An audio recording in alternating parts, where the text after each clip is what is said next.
Coïncidence d'événements au lendemain du procès des faucheurs d'OGM. Le syndicat national des industriels de la nutrition animale se réunissait aujourd'hui à Orléans. Si pour beaucoup de scientifiques, la nocivité des OGM pose encore question, pour les professionnels de l'alimentation des animaux, le débat est tranché depuis longtemps. Les OGM sont utilisés à grande échelle dans notre chaîne alimentaire. Xavier Nézé, Jean-Paul Cueff.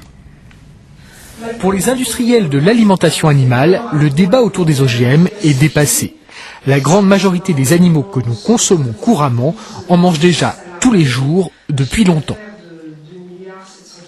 Dans toute l'Europe, il y a des OGM. Par exemple, c'est le soya. Et le soya il n'existe presque pas du soya qui ne soit pas OGM. Il vient presque tout de l'Amérique du Sud.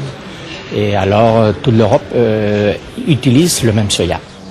La viande d'élevage a besoin de protéines et l'agriculture européenne produit très peu de protéines. Il faut donc acheter le soja là où il se trouve, en Amérique. Et en Amérique, 80% du soja est transgénique. Acheter du non transgénique, ça coûte cher, trop cher.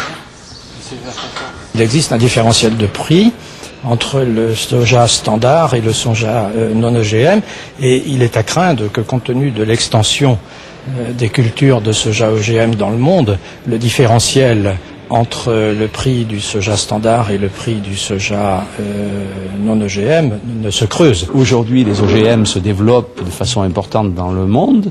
Les filières sans OGM, les produits sont vendus plus cher, donc nous, les aliments, coûtent plus cher. La filière sans OGM existe encore, elle est plus chère, mais pour les industriels, elle n'est pas forcément plus sûre. Selon eux, avec les OGM, il n'y a pas de danger. Il n'y a aucun risque à l'utilisation d'un soja classique.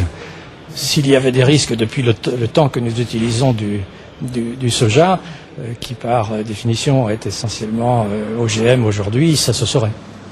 Ce que le consommateur ne sait pas forcément, c'est que la grande majorité de la viande française est nourrie aux OGM. Si vous achetez des légumes transgéniques ou des plats qui en contiennent, l'étiquetage est obligatoire. En revanche, dans le cas de la viande, le producteur n'est pas obligé de préciser qu'elle a été nourrie aux OGM.